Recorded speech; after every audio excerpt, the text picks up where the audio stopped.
Hello guys, welcome back to my channel जिंदगी दो पल की. सो आज डेली ब्लॉग नसून आपण काहीतरी कंटेंट घेऊन आलेलो आहे तुमच्या सर्वांसाठी, तर कंटिन्यू बघत राहा. हॅलो. तर आज आपण जाणून घेणार आहोत रत्नागिरी जिल्ह्यातील एका छोट्याशा गावातील राज उर्फ रीटा पुणेकर यांचा संघर्षमय जीवन प्रवास. आजचे आपले जे प्रमुख पाहुणे आहेत रीटाताई पुणेकर यांचा आपण आपल्या चॅनलवरती सहर्ष स्वागत करूया. नमस्कार ताई. सर्वात पहिले तर आमच्या चॅनलवरती तुमचं स्वागत. स्टार्ट. चला तर मग आपण सुरुवात करू.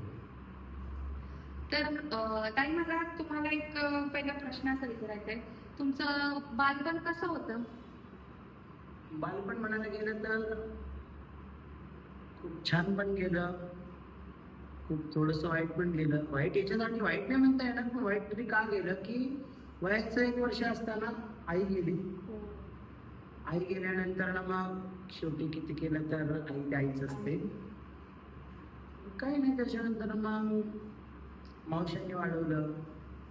मग सेकंड मदर होती, असं नाही, छान होती ती, कशी का असं व्यवस्थित केलं, एकदम काही नाही गेलं, सुंदर वाटलं.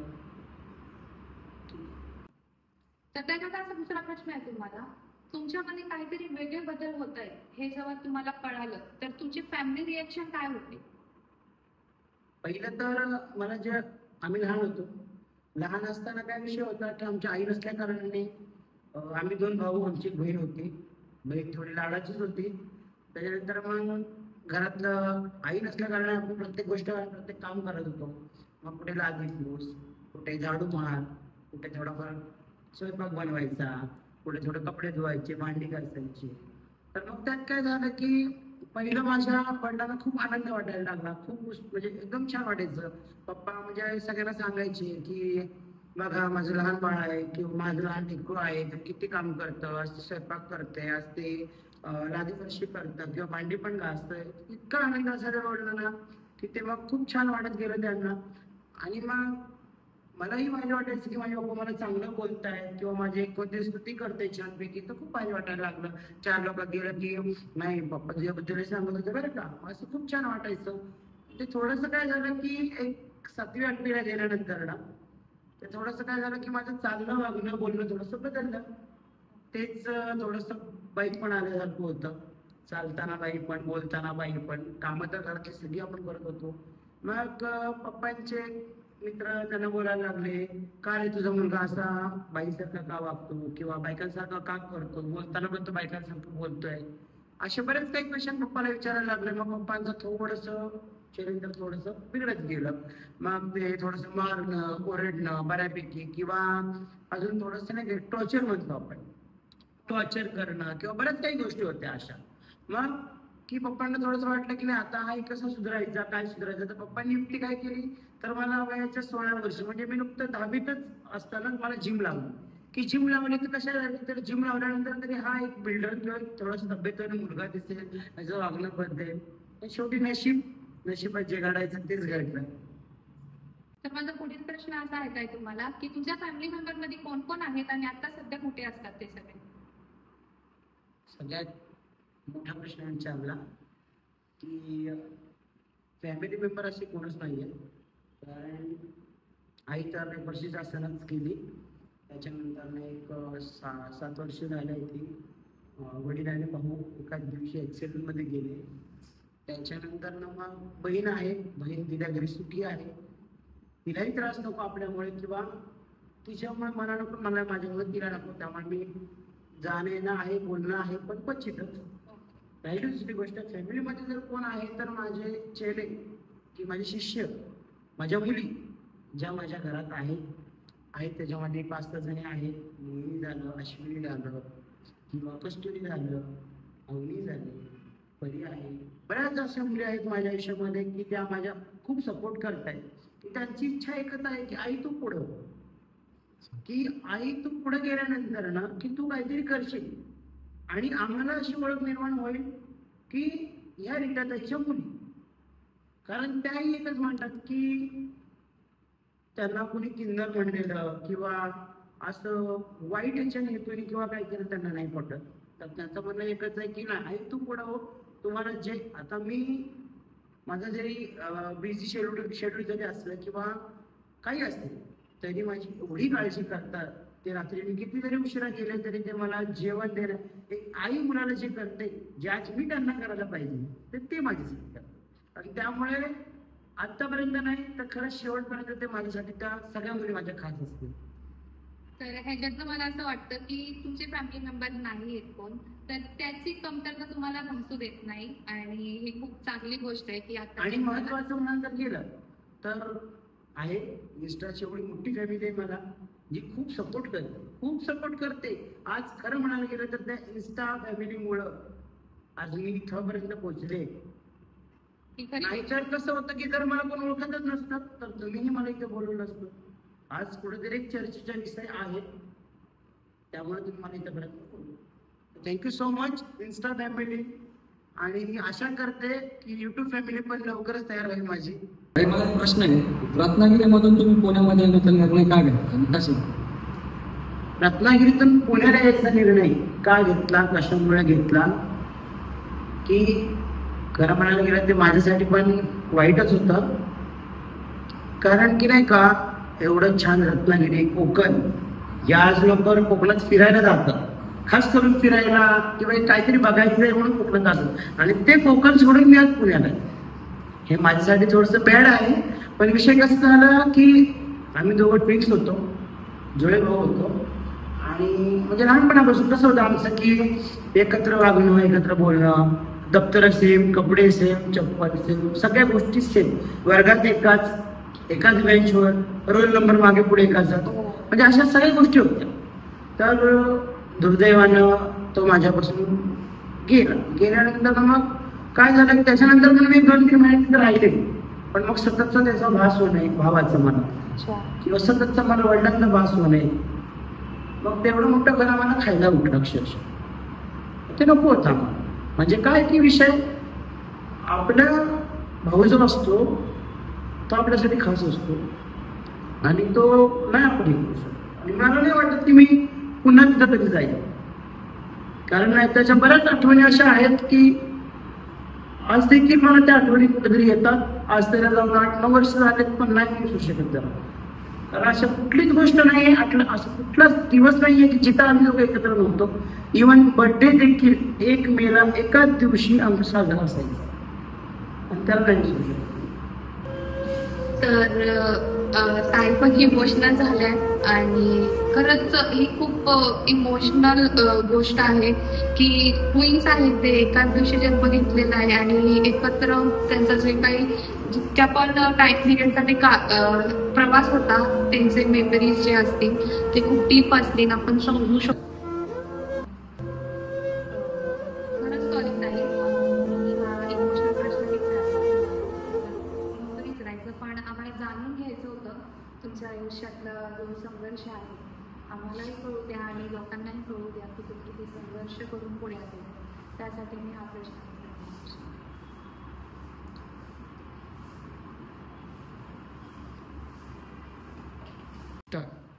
माझा प्रश्न असा आहे, पुण्यामध्ये आल्यानंतर तुम्हाला किती संघर्ष करावा? पुण्यामध्ये आल्यानंतर विषय असा आहे की पुणे हे माझ्या नवीन होतं. कारण वडिलांनी थोडंसं धाकात थोडंसं प्रेमात वाढवलं असल्या कारणाने मला कुठं आम्ही पुढे जाऊच दिला नाही. पुण्यात आले तर खरं, पुण्यात आल्यानंतर मला असं वाटलं माझं इथं निभावं लागेल का नाही. पुण्याची लोक कशी असतील, वस्ती कशी असते ते काहीच माहीत नाही. कारण आमच्या कोकणातलं हे फक्त निसर्गरम्य वातावरण आणि एकदम मायाळी लोक असतात नाही का. म्हणलं ठीक आहे बघावं. पण एक ठरलं होतं आले तर मागं आटायचं नाही. मग आल्यानंतर मग खूप संघर्ष. तेव्हा तर अजून मी कशातच काय नव्हते, शर्ट पॅन्टवर आले होते आणि मग राहायचं पण कशातच काय. नातेवाईक होते पण नातेवाईकांकडे मला जायचं नव्हतं.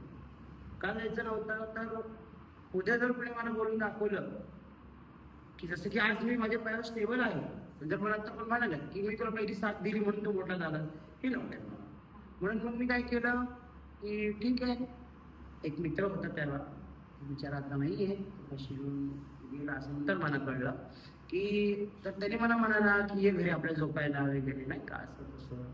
मग कुठे झोपणार काय, तर मी त्याच्या गॅलरीत मी झोपलो. असं करता करता एक छोटीशी रूम घेतली, 1000 रुपये भाडं होतं मला. तर करायचंय. स्टार्टिंगला पुण्यात आल्यानंतर मला 4000च काम लागलं, महिना 4000. पण मग नंतर विचार केला की नाही, याच्यात काय होणार नाही, याच्यात तर उदरनिर्वाह आपला होणारच नाही. 4000 पुण्यासारख्या सिटीत राहणं हे शक्यच नाही. मग ठीक आहे बघावं म्हटलं. मग फिलिंग्स तिथं होत्या, तर तिथं माझी आई अर्चनाताई काळे या मला भेटल्या. त्यांनी मी रात्री माझ्या पडत्या वेळी, जिथं मला अशी रात्र होती की जिथं मला खायला आणलं नव्हतं, भुकेले तर खूप व्याकुळ झाले होते, करायचं काय माहीत नाही, खूप तळमळत होता जीव. त्यावेळेला अर्चना आल्या होत्या, काय झालं बाळा तुला, काय वाटतं खायचं.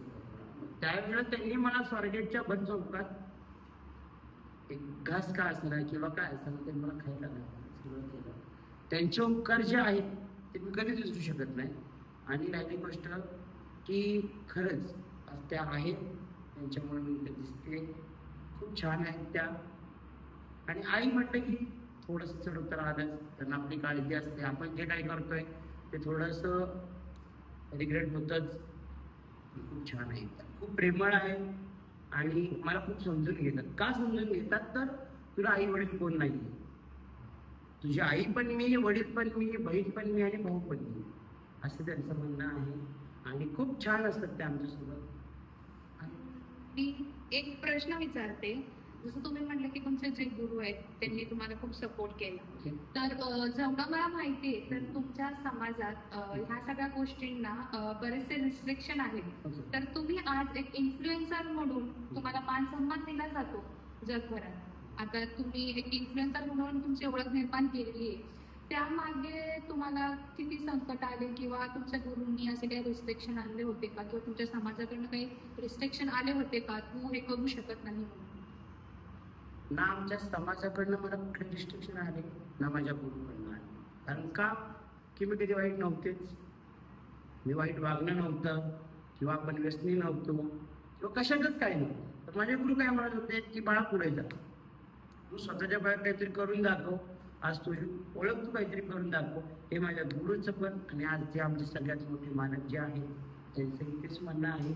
आज देखील त्यांना खूप आनंद आहे की मी पुढे तुझं चालले, खूप आनंद आहे. आणि ह्यांचा सपोर्ट आहे, जशी मी मगाशी सांगितलं माझ्या लेखी आहे त्यांचा सपोर्ट, माझ्या गुरुचा सपोर्ट, अजून असे बरेच जण आहेत की त्याच्या सपोर्टमुळे मी आज इथपर्यंत तुम्हाला दिसते. त्यांचे खूप मोठे आभार. मला नाही वाटत की या जन्मात तरी मी त्यांच्या कधी ते ऋण फेडू शकतो.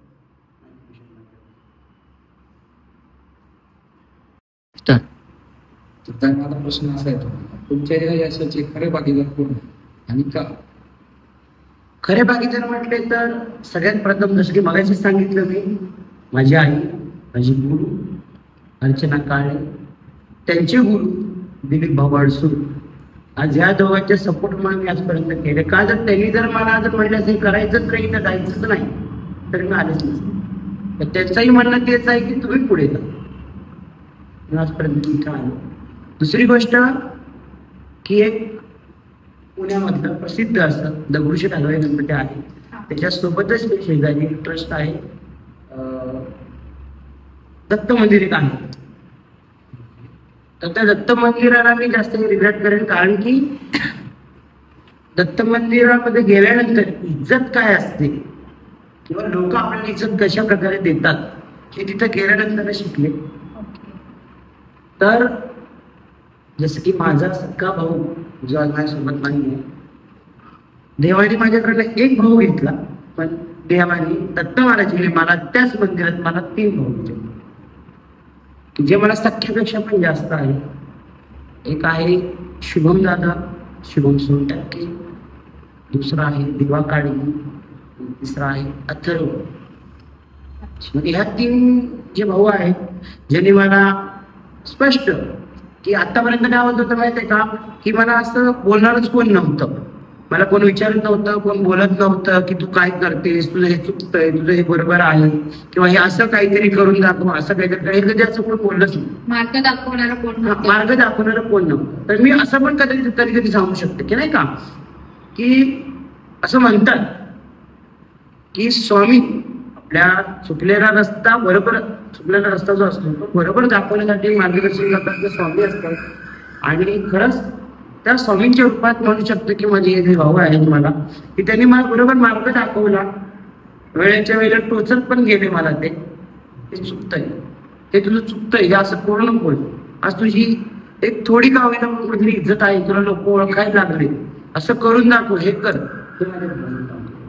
तेवढंच मला खूप प्रेम पण दिलं नाही का, की एक त्यांच्याही आई वडिलांनी देखील मला आज एवढं प्रेम दिलंय की घरात गेले आणि कधी उपाशी पोटी बाहेर आले खूप म्हणजे खूप दुखाला सुखाला मला समोर येतात. अक्षरशः जेव्हा माझ्याकडे थोडासा एक किस्सा झाला होता, मला दवाखान्यात न्यायला लागलं होतं, तेव्हा एक सक्का भाऊ जसा उचलून येतो तसे माझे 3 भाऊ निम्म्या रात्री माझ्याकडे उभे होते आणि माझ्या सुखात दुःखात नेहमी सामोरे असतात. आणि शेवटपर्यंत मला नाही वाटत की मी कधी विसरेल त्यांना, आणि ज्या दिवशी विसरेल त्या दिवशी मी जगत नसेल. ताई, माझा पुढचा प्रश्न असा आहे की तुमच्या आयुष्यातले काही अविस्मरणीय क्षण सांगा. अविस्मरणीय क्षण असं काही नसतं बरं का, पण आहेत की जसं की मग सांगितलं तुम्हाला की आम्ही दोघं ट्विन्स होतो, जुळे होतो. एक आई बापाची माया असते, भावाची माया असते नाही का, तर ते अचानक एका दिवसातच नाही का सोडून गेले. म्हणजे एक घातपात झाला, त्या घातपातामध्ये ते दोघंही गेले. तो क्षण मी आयुष्यात कधी विसरू शकणार नाही. अविस्मरणीय पेक्षा पण तो जर वरचा जर असेल तरी तो असू शकतो, कारण नाही विसरू शकत ना, की आपल्यासोबत 10-20 वर्ष झाले, आपल्याला नाही त्याच्यासोबत आपण एकत्र काढतोय करतोय सगळ्या गोष्टी, आणि तो अचानक आपल्याला सोडून जात आहे, हे सगळ्यात जास्त असेल. सोबत हा झाला सॅड. सगळ्यात आनंदाचा क्षण सांगते अविस्मरणीय माझ्या आयुष्यातला, की माझ्या पूर्ण जशी की मी एक रील स्टार झाल्यानंतर माझ्या आयुष्यामध्ये सगळ्यात पहिलं ग्रँड ओपनिंग हे शिर्डी येथे झालं, लोणी प्रवरा येथे. मला आमंत्रित केलं होतं तुषार पुलाटे यांनी. त्यांचे मनापासून आभार आहेत की खरंच त्यांनी मला त्या दिवशी तो जर व्यासपीठ दिला नसता आणि ती जर व्हिडिओ क्लिप व्हायरल झाली नसती तर आज मला वाटतं मी एक साधी सोशल वर्कर किंवा साधी सोशल मीडियावर असते. आज त्यांच्यामुळे त्यांनी तो दिलेला व्यासपीठ असेल, त्यांनी तो दिलेला मान सन्मान असेल, त्याच्यामुळे आज लगातार मला 7-8 वेळा ओपनिंग झाल्या, मला वेगवेगळ्या कार्यक्रमांना बोलवलं झालं. खरंच त्यांचे तुषार पुलाटे यांचं मनापासून मी आभार मानते. त्यांनी खूप म्हणजे म्हणता येईल की अविस्मरणीय क्षण असतो ना, की तो क्षण मी विसरू शकत नाही. की जरी मला पण विचारलं की ताई तुमच्या आयुष्यातलं सगळ्यात पहिलं ओपनिंग कुठलं असेल, विचार नाही तर मी माझ्या स्वतःला पण प्रश्न विचारू शकते की बोलू शकते की मला आठवत नाही बरं का असे कुठले, तर मी एकच सांगू शकते की माझ्या आयुष्यातला अविस्मरणीय क्षण म्हणजे तो एकच शिर्डीमध्ये लोणी प्रवरा. ती ओपनिंग असली खतरनाक झाली होती ना, की त्या ओपनिंगच्या वेळेला जेव्हा माझे फॅन लोक जेव्हा माझ्यासोबत फोटो काढत होते त्यावेळी मी हसायला पाहिजे होतं, तर त्यावेळेला मी त्याच्या फोटोमध्ये रडत होते, कारण ते आनंदाश्रू होते. खरंच तुषार पुलाटे यांचं खरंच म्हणतात ना की लहान वयात तुषार पुलाटे पण पुढे गेले आणि त्यांनी मला जो मान सन्मान दिला की त्याने असा विचार नाही केला की एक तृतीयपंथी आहे त्यांना कसं बोलवायचं किंवा काय, किंवा ही काही एवढी मोठी रजिस्टर नाहीये, पण त्यांनी एक माझ्यासाठी खूप मोठं व्यासपीठ केलंय आणि त्यांची मी शब्दशः ऋणी आहे. तुषार पुलाटे, पुन्हा एकदा तुमचं मनापासून आभार मानते. धन्यवाद. म्हणजे ते तुमच्या आयुष्यातलं एक टर्निंग पॉइंट ते होतं. राईट. शाळेतले किंवा कॉलेजमधले काही तुमचे मित्र तुमच्या कॉन्टॅक्ट मध्ये आहेत आणि आहेत, तर तुमचे आता ग्रोथ पाहून त्यांच्या प्रतिक्रिया काय? खर तर माझे क्लासमेट म्हणा किंवा माझे मित्र, कुठल्याच मित्राला हे पटणार नाही की त्याचा मित्र हा तृतीयपंथी झाला किंवा अदरवाईज त्याने काय साडी नेसली वगैरे, ह्या गोष्टी पटत नव्हत्या. तर एक काही काळ होता की मी सगळे मित्र विसरले होते, त्यांनी माझा सगळा कॉन्टॅक्ट तोडला होता सगळ्यात काही. पण ज्या दिवशी त्यांना कळालं की आपला राज, आणि मी माझ्या मित्रांसाठी राज आहे अजून, ते रिटर्न मला म्हणत पण नाहीत आणि भावाच म्हणतात. तर मला जेव्हा कळालं की त्यांना सगळ्यांना कळालं की मी सोशल मीडियावर आहे, मग माझ्या अकाउंट चेक करत गेले, मग कमेंट वाचत गेले की यांना कमेंट चांगले आहेत. कारण का आजकाल सोशल मीडियावर कसं आहे की कमेंट वरून त्या माणसाची नियत किंवा माणूस कसा आहे हा अभ्यासला जातो. तर मग विषय काय केला की बघत गेले, अभ्यास करत गेले, आणि मग ओपनिंग झाल्या, 1-2-4 ओपनिंग झाल्या. त्याच्यानंतर ना किंवा मी माझी काहीतरी कला वेगळ्या प्रकार दाखवत होते, तर त्याच्यानंतर लोक त्यांना मित्रांना कळायला लागलं. आणि ज्या दिवशी जसं की मगाशी म्हणल्याप्रमाणे मी शिर्डीचं ओपनिंग जेव्हा केलं, तो एक व्हिडिओ क्लिप गेली, तेव्हा कुठं सांगत नाही माझा अख्खाच्या अख्खा वर्ग माझा परत मला भेटलाय. सगळेजण बोलतात मला की खरंच राज, तू कसाही असो कुठल्याही मार्गावर जा, पण खरंच आम्हाला अभिमान आहे की आज आमचा मित्र आमच्या सोबत खेळलेला, वागलेला, शिकलेला हा आपला एक मित्र आज कुठेतरी पुढे चाललाय आणि सोशल मीडियावर आहे. हे सगळ्यात जास्त अभिमान त्यांना आहे. आणि थँक्यू सो मच. मी तुमच्या सगळ्यांमुळे, जे माझ्या बालपणीचे मित्र आहेत, नाव घेतले तर ना हातावरच्या बोटावडी नाही आहेत, बरेच जण आहेत, नाव तर नाही घेऊ शकत, पण खरंच त्यांच्यामुळे मी आज इथपर्यंत पोहोचले आहे. आणि असा सपोर्ट करा मला तुम्ही पण, आणि लवकरच आपण भेटू. आणि पण तुम्हाला असं वाटत नाही का मी कधीतरी परत एकदा आपल्या शाळेत जावं, शिक्षकांना भेटावं आणि त्याच मित्रांसोबत थोडासा टाइम घालवावं? शाळा ही कोणाला नको असते. महत्वाचा प्रश्न एक असा की म्हणजे मी अभ्यास केला 10वी पर्यंत, शाळा ही अशी डोकं जड होतं. असं वाट बघत होते की 10वी नंतर कधी एकदा ते पेपर संपतील आणि कधी या शाळेपासून पिक्चर सुटेल. पण खरंच सांगते, शाळा आहे तर सगळं मित्र पण, बालपण, सगळ्या गोष्टी आहेत. कारण जबाबदारी पण नसते कुठल्या परिस्थितीत, नाही का? कुठलीच जबाबदारी नाही, आपण फ्रीडम जगतोय, मित्र आहेत, मैत्रिणी आहेत, खेळ आहेत, त्यानंतर वेगवेगळ्या स्पर्धा परीक्षा आहेत, स्पर्धा आहेत, सगळ्या गोष्टी असतात. मग आज देखील मला वाटतं की नाही, मी कधीतरी त्या शाळेत जाईल, भेटेल. आणि आता गेले होते सध्या लेटेस्ट, मी 7-8 वर्षानंतर मी माझ्या शाळेत गेल्यानंतर ना, आमच्या शिक्षकांचे माझ्याबद्दल प्रतिक्रिया खूप वेगळी होती की जो राज कधी अभ्यास वेळेवर न करणारा, नुसतीच मस्ती करणारा, एक झोपाळू राजकुमार म्हणून माझं नाव पडलं होतं. कारण शाळा म्हटली की झोपायची. तर एवढं सगळं असताना आता मी गेल्यानंतर ना एवढी रिस्पेक्ट होती मला. आणि ज्या इंग्लिशच्या मॅडम होत्या, ज्या मला सतत मारायच्या वगैरे, माझ्या चुकांवर बोलायच्या, त्या डायरेक्ट म्हणल्या, राज आता तुझ्या ह्या बिहेवियरमुळे आम्हाला असं वाटतंय की तुझी एखादी मुलाखत घ्यावी. आणि दुसऱ्या म्हणाला की आता तुम्हाला आवजाव करायचं की अरे तरी. मी म्हटलं नाही, तुम्ही माझे गुरु किती केलात तर, आणि त्यांच्यासाठी तुमचा मी राजच असते शेवटपर्यंत. तुम्ही 2 कानाखाली जरी मारले तरी मी ते सहन केलं असं.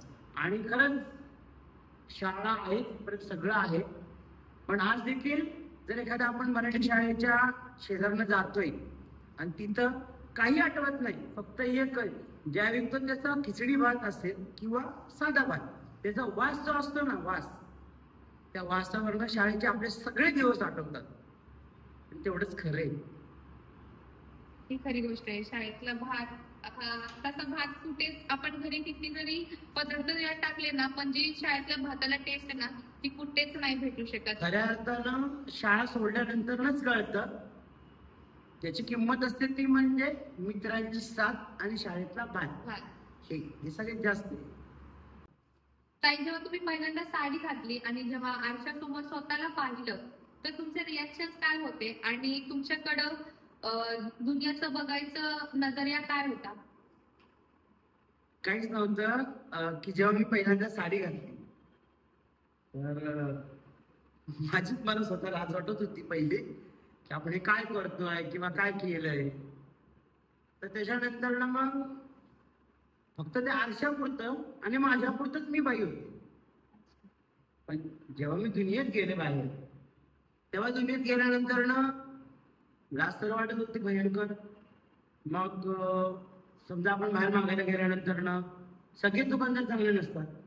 फक्त कोण हाताला टच कर, कोण हात पकड, किंवा डायरेक्ट विचारायचे असली आहेस का नकली आहेस. त्याच्यानंतर मग तू तर पोरगा आहेस, तू तर काही किन्नर आहेस का. मग तिथून काय व्हायचं की अर्ध्या दिवस सोडून मी घरी निघून यायचे, घरात रडत बसायचे. पण मी नंतर मग स्वतःलाच सावरायचे, असं रडत किती दिवस राहणार आहे. कारण हे आपल्याला झेललं आहे. आज झेललं काय होतं, झेललं काय झेललंच आहे, आपल्याला करायचं तर आहे. मग त्या पण गोष्टीला मग सामोरे गेले. लोकांचं प्रत्युत्तर असेल, ठोक बोलायचं असेल.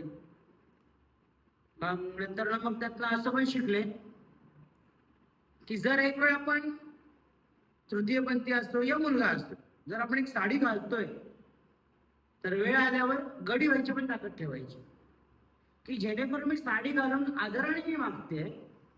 आणि जर तुम्ही तेवढा आदर देत नाही, तुम्ही जर मला नको ते चाळे असेल चाळे जर केले, तर त्या टायमाला मी एक स्वतः स्ट्रॉंग होऊन त्याला प्रत्युत्तर करू शकते. त्याशिवाय तो सुधारणार नाहीये. मी जर गप्प राहत गेले तर तेही गप्प राहत राहणार. त्यामुळे गप्प काय राहायचं नाही, फक्त लढत राहायचं. आणि तेव्हा जर घाबरले असते तर ती रीटा पुणेकर इथं नसते. ही खरी गोष्ट आहे. जसं तुम्ही आता बोलत आहे की एखाद्या पुरुषांनी साडी घातल्यावर त्यांनी गडी व्हायचं पण हे ठेवलं पाहिजे. आजकाल बरेच अशा गोष्टी होतात मुलींसोबत, तर त्यांना तुम्ही काय सांगाल याबद्दल. तर काय सांगायचं, जर मी एकच सांगेन की जर कधी तृतीयपंथीयांवर पण हात पडत असेल तर मुली काय सेफ आहे, मुली काय सेफ आहे सांग. मी मान्य करते की जर मुलांचं चुकत असेल तर मुलींचंही चुकत असेल. तुम्ही मुलांचीच बाजू मांडू नका या मुलींची बाजू मांडू नका. आज जर बघायला गेलं, एक खरं उदाहरण देते, आज जर बघायला गेलं तर मुलं देखील अर्धनग्न अवस्थेत असतात आणि मुली देखील अर्धनग्न अवस्थेत असतात. पण एकमेव तृतीयपंथीच असतो जो पदर घेऊन साडीशिवाय बाहेर फिरत नाही. म्हणजे जर आम्ही एवढं मानापानी बाहेर फिरतोय आणि तरीही तुम्ही आम्हाला वाईट नजरेने बघताय, मग तुम्ही माणूस राहिवा नाही. ताई, तुम्ही तुमच्या ह्या समाजामध्ये आल्यानंतर कधी तुमच्या गावाला गेलात का, आणि जर गेला असेल तर त्यांच्या प्रतिक्रिया काय.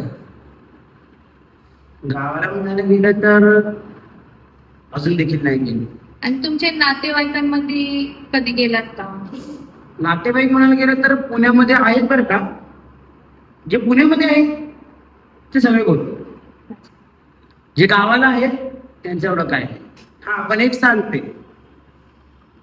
हर एक तृतीयपंथीयांचं असं आहे, फोनवर सगळे बोलतात पण जसं की मी नाही बोलते असं, मी नाही असं केलं, मी का बोलवते सोबत. आणि खरं म्हणायला गेलं तर ह्याच कारणामुळे मी काहीतरी स्वतःसाठी तयार करते की जेणेकरून त्यांनी पण म्हटलं पाहिजे खरंच हाच आपला राज होता आणि आहे, जो आज बदलतोय करतोय. उद्या अशी वेळ आली पाहिजे ना, हे रिटाचे नातेवाईक आहे, रिटा यांचे नातेवाईक नाही, हे रिटाचे नातेवाईक. म्हणजे माझ्यावरच त्यांची ओळख झाली पाहिजे. बस एवढंच देवाने मला फक्त करावं. आणि अपेक्षा आहे की माझ्या गावात जिथे आम्ही दिवाळीला, गणपतीला आणि शिमग्याला जात होतो तिथे मला पुन्हा एकदा जाता यावं, अपेक्षा खूप आहे. आणि आय मिस यू गाव. नक्कीच एक दिवस असा येईल की तुमच्या अख्ख्या नातेवाईकांना तुमच्या नावाने ओळख मिळेल.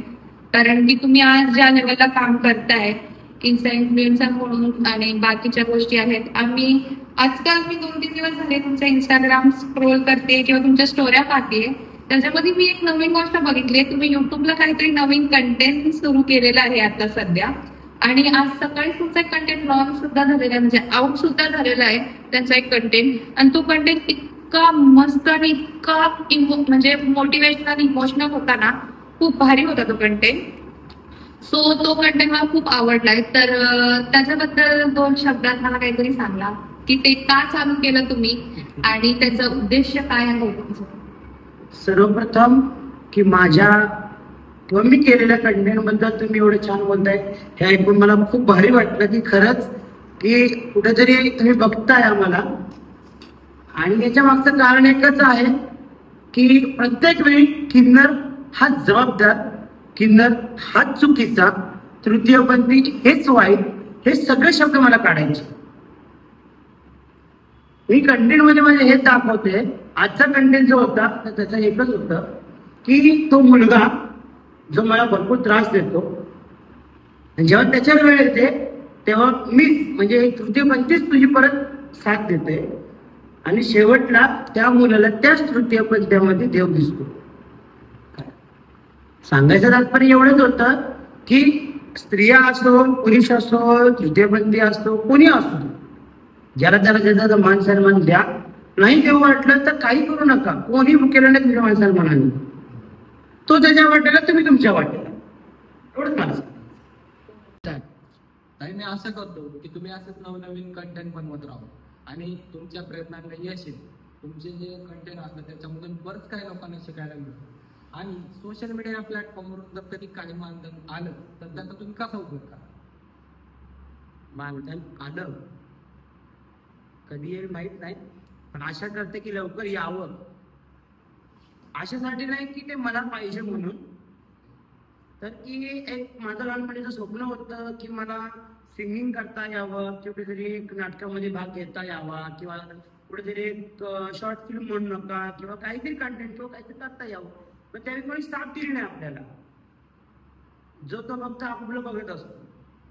मग मी त्या मानधनाचा वापर असं करेल की खरंच होत करून मुलं असतील ज्यांना करायची गमक आहे, ज्यांच्यामध्ये कला आहे आणि ते खरंच काहीतरी करून दाखवतील, तर त्यांच्यासाठी आपण एक छोटासा सेटअप उभा करायचा की जेणेकरून लाईट्स आल्या, बाकीच्या अदरवाईज गोष्टी आल्या, किंवा एक आपण जे एखादं गाणं चालू करतोय आणि त्या गाण्याला आपण आपलं स्वतःच्या पदार्थ मानून द्यावं लागतं, किंवा स्वतःच्या पदाचे आपण पैसे लावायला लागतात, तर ते त्यांची तेवढं ऐकत नसणार आहे, कारण ते गरीब लोक आहेत. तर त्यांना पुढं कसं न्यायचं हे काम मी करणार. ही कल्पना ऐकून खूप मस्त वाटलं. असे बरेचसे कलाकार आहेत ज्यांची खरंच मनापासून इच्छा आहे की मी पण एखाद्या गाण्यामध्ये काम करावं किंवा शॉर्ट फिल्म मध्ये करावं. असे बरेच कलाकारांची इच्छा असते, पण काय प्रोटोकॉलमुळे त्यांना काम करता येत नाही, कारण त्यांची परिस्थिती नसते, ते खेडेगावात नसतात.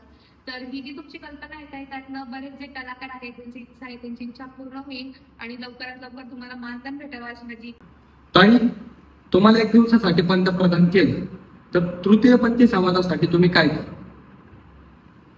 प्रश्न किती छान आहे, उत्तर पण त्यांनीच सांगितलं. मला जर एका दिवसासाठी का होईना पंतप्रधान जर केलं तर सगळ्यात पहिलं मी एकच करेन की तृतीयपंथी हे नावच काढून टाकेल. कारण का की देवाने जे निर्माण केले ते दोनच, स्त्री आणि पुरुष. मग तृतीयपंथी म्हणजे आम्ही काही दुसऱ्याच्या पोटी जन्माला येतो का? नाही, तुमच्याच पोटी जन्माला येतो, ते तुमचीच काहीतरी थोडीशी परिस्थिती असताना म्हणून आम्ही जन्माला येतो. ठीक आहे, डोंट वरी. मग असंही नाहीये की माणूस वेगळं काम करतोय, स्त्री वेगळं काम करतोय आणि तृतीयपंथी काहीच करत नाही, असं नाही. अरे अशी कितीतरी तृतीयपंथी आहेत जे आज स्त्रियांच्या आणि पुरुषांच्या खांद्याला खांदा लावून पुढे चालले. मग तुम्ही तृतीयपंथी आहात, तिसरा ऑप्शन कशाला पाहिजे? नाही पाहिजे तुम्हाला. रिझल्ट आमच्याकडे बघायचंच असेल चांगल्या ह्याच्याने तर एक स्त्रिया म्हणा नाही तर सरळ पुरुष म्हणा, काही हरकत नाही आम्हाला, पण आम्हाला त्या दोन कॅटेगरीतच बसायचं. कशाला तिसरा हक्क तुम्ही आम्हाला देताय? म्हणजे आम्ही असं की स्त्री आणि पुरुषांपेक्षा पण वेगळं, एवढं वेगळं केलंय तरी काय? आम्हाला जगण्याचा अधिकार नाहीये? आम्ही माणूस नाहीये का? आमचंही रक्त लाल तुमचंही रक्त लालच आहे. तृतीयपंथी हा भेदभावच कशाला पाहिजे? तर मी एकच करेन की तृतीयपंथी हा शब्दच नको. माझा एक प्रश्न आहे, म्हणजे ही गोष्ट चर्चेत आहे सध्या तरी. जेव्हा पण मी तुमचे इंस्टाग्रामचे रील्स पाहते, त्याच्या कमेंट वाचते, मला एक सवय की मला इंस्टाग्रामच्या रील्स मध्ये जाऊन कमेंट वाचायची सवय. त्यामध्ये एकच चर्चा असते, सरकार. तर नेमकं सरकार आहे तरी काय? एखादं ब्रँड म्हणून सरकार आहे की एखाद्या व्यक्तीचं नाव आहे? हे मला जाणून घेण्याची खूप आतुरता आहे. मलाच नाही तर आपल्या प्रेक्षकांनाही आतुरता आहे की नेमकं सरकार आहे तरी काय. तर प्लीज मला ती गोष्ट समजेल का?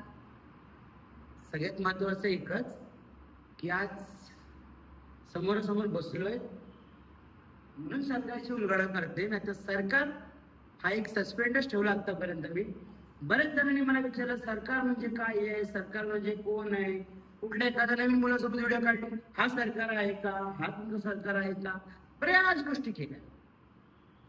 काही वेगळं नाही आहे, सगळ्यांच्या आयुष्यात घडतं किंवा सगळ्यांच्या आयुष्यात जे घडतं तेच आहे सरकार. शब्द हा जरी मोठा असला, माणसांमध्ये तेवढाच मोठा आहे. आज खरं म्हणायला गेलं तर त्या सरकारमुळे मी आज ही स्टेबल आहे. सरकार म्हणजे एकच, एक गरीब घरातला व्यक्ती होता, ज्याचा माझ्यावर जीव जडला होता, माझा त्याच्यावर जीव जडला होता. बऱ्याच गोष्टी आम्ही एकत्र केल्या. तर तो मला म्हणायचा लग्न कर, आपण लग्न करू एकत्र, काय कोर्ट मॅरेज करू वगैरे बरंच काय. पण मी विचार केला नाही, कोर्ट मॅरेज का करू, मीच त्याला समजवायचे, नको उद्याचीच कागदपत्र मी घेणार, तुला धमकावणार, हे तू असं काही करू शकत नाही, आपण सरकारमध्ये लग्न केले वगैरे, किंवा तुझ्या इस्टेडी मधला मी किस्सा मागेल वगैरे, नाही तर बऱ्याच काही गोष्टी. म्हटलं मला लग्नच करायचं नाही, तरी तो मान्य होता. त्याच्यानंतर ना संसार आम्हा दोघांचा होता, पण बाळ आम्हाला कमी होतं, की एक लेकरू असतं ते नव्हतं. त्याच्यावरही तो खूप सुंदर बोलला, तो वाईट नाही. तो काय म्हणाला की ठीक आहे आपण बाळ दत्तक घेऊ. दत्तक का घ्यायचं, तर माझ्यात कमी आहे, मला पण होऊ शकत नाही, तुला तरी होऊ शकतं ना. मग मी निर्णय घेतला नाही, काहीतरी वेगळं करायचं. आणि मला ते पहिल्यापासूनच डोक्यात आहे, जर तुझ्या करते आपण नाही करायचं, तर त्यांच्याही व्यतिरिक्त आपण करून दाखवायचं. म्हणून सरळ मी कसं लग्न लावून दिलं. जरी आज तो त्याच्या सरकारासोबत जरी सुखी असला, तरी तो माझ्यासाठी ग्रेट आहे आणि माझ्यासाठी तो मोठा सरकारच आहे. वेळेस त्याने माझी साथ सोडली, ठीक आहे, सोडली पण म्हणू शकतो, नाही पण म्हणू शकतो, पण वेळेस त्याने माझी साथ सोडली म्हणून मी आज स्टेबल झाले. म्हणून आज कळलं की नाही, काहीतरी करून दाखवायचं स्वतःच्या पायावर. पण तो सरकार, हाच सरकार माझा ब्रँड बनवला. आणि उद्या जरी मी कधी उद्योजक जरी झाले, तरी माझा उद्योग म्हणजे कुठलाही उद्योग जरी असेल किंवा कुठलाही ब्रँड असेल, त्या ब्रँडवर फक्त एकच नाव असेल, ते म्हणजे सरकार. आणि आता लोक मला सरकार म्हणून ओळखायला लागले. लोकांना आतापर्यंत तरी काय माहित नव्हतं सरकार काय आहे, काय काहीच कल्पना नाही. पण मी आज ते उलगडा केला. आणि खरंच मी अजूनही सांगते, सरकार मिस यू. आणि थँक्यू सो मच की तुझ्यामुळे मी आज इथपर्यंत पोहोचले. आणि सरकार हे माझं होतं आणि माझं सरकार माझंच राहील. आणि शेवटपर्यंत ते सरकार या मुखात राहील. आणि म्हणून त्या ब्रँडच्या निमित्ताने का होईना, पण तो सरकार अजूनही माझ्यासोबतच आहे. आज त्याच्यामुळे आज मी इथं उभी आहे. काही पण म्हणजे आता तुम्ही जसं म्हटलात की तुमचं जसं जे प्रेम होतं, काही कारणामुळे तुम्ही त्यांचं दुसऱ्या व्यक्तीसोबत लग्न लावलं, तर त्याच्यानंतरही तुमचं कॉन्टॅक्ट वगैरे काय आहे का, किंवा त्यांनी तुम्हाला त्या गोष्टीसाठी थांबवलं नाही का, की माझं तुझ्यावर प्रेम आहे तर तुम्हाला दुसऱ्या कोणाचं तरी होताना का बघतेय, असं काही? बऱ्याचदा तो त्या लग्नाला इन्कार करत होता, नाहीच म्हणत होता. पण मी स्वतः शक्ती देऊन, वचनं घालून, मी स्वतः आनंदाने, का तर मला जगाच्या वेगळं काहीतरी करून दाखवायचं होतं, म्हणून मी आनंदाने त्याचं लग्न लावून दिलं. आणि मला असंही करता आलं असतं, आताही त्याला टॉर्चर करता आलं असतं, किंवा आताही त्याला म्हणता आलं असतं की तू माझं आहे, माझंच राहू दे म्हणून. पण नाही, जर या तरी जर मी कर्म चांगले केले तर त्यांचा सुखाचा संसार होणे एवढीच अपेक्षा आहे. आणि तो सुखाचा संसार, मी म्हणते नाही, जो मी संसार करून दिला तो संसार खरंच सुखाचा झाला. हे आता मला कळलं जेव्हा त्यांना मुलगी झाली, त्यांना एक कन्यारत्न प्राप्त झालं. आणि जसे सरकार माझ्यासाठी खास आहे, तशी ती सोनपापडी पण माझ्यासाठी खूप खास आहे. कारण तिच्या पायगुणानं ज्या दिवशी ती जन्मली त्याच्यानंतर ना माझ्यामध्ये खूप बदल होत गेले. आणि असं नाहीये, एक गोष्ट तुम्हाला सांगते मी स्वतः, दिवस त्यांच्या बायकोला गेले होते पण अनुभव मी घेत होते. असा कुठलाही देव नाहीये की जिथे मी माझ्या बाळासाठी प्रे करत होते. आरती जरी घेतली तरी मी माझ्या पोटा पहिले ठेवत होते आणि देवाला एकच म्हणत होते की माझं बाळ सुखी राहावं. बस हे सरकार एवढं मोठं आहे माझ्यासाठी आणि त्या हिशोबाने मोठंच राहील. मला एक महत्वाची गोष्ट सांगते, जर असा कधी वेळ आलाच आणि मला असं वाटतंय की हे जे प्रेक्षक किंवा माझे फॅन लोक हे मला एवढी साथ देत आहेत, तर त्याच्यावरून मी एवढंच सांगेल की मी लवकरच पुढे जाईल. आणि जर कधी असा विषय आलाच की एखादी फिल्म असेल किंवा एखादं पुस्तक असेल, जर मला लिहायची वेळ आलीच तर मी त्याच्याबद्दल एकच पुस्तक लिहू शकते.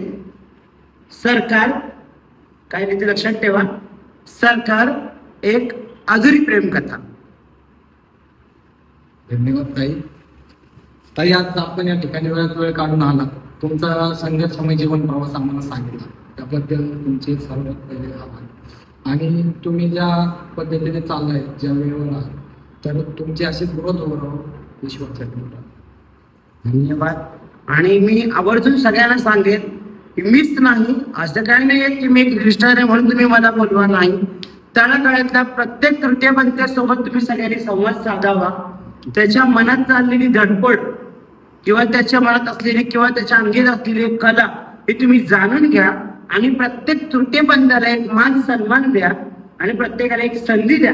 त्या संधीचं सोनं नाही केलं तर तिथून पुढे मी असेल.